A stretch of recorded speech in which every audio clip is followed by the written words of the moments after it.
Selamünaleyküm. Yine kuda kalasa nasosunu onattık. Yine 2 tane şimdi taşadık. İlat için.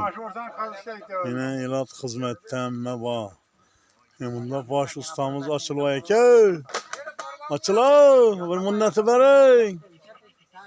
Bir minneti verin. Çek nasos. Vay malades. Yine mollata.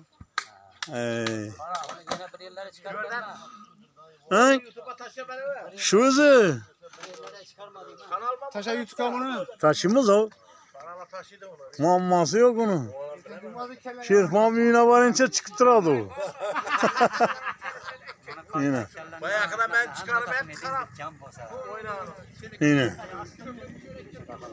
Nasos ilat için emelledik. Yine Şerifan Glavni usta Şerif usta yine. Yakıver tuttu yine gül etik. Torbalanı.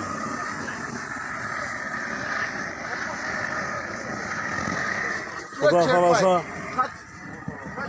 geçe bir emellep göremiz bunu. Yine.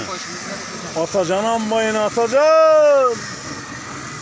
Bir kol götüremez. Bir sudaman adam buldu.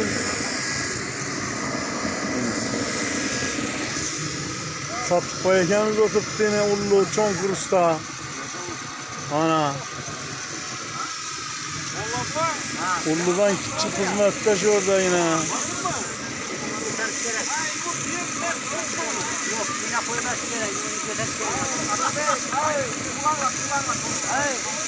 Şimdi keruşma mı aşağı değil bir kula?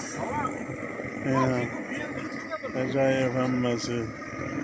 Doğan kıstırışma. Hemen şurada iştiler. Hemen tutmaz.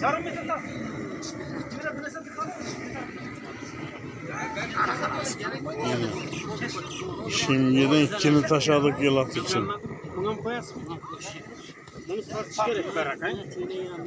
7,5 kilovatlıkta 14 kilovat boladı. Kuda kalasa yılatını emellimiz diyen ümittemiz. Su çıkarış jarayanından görsetemiz.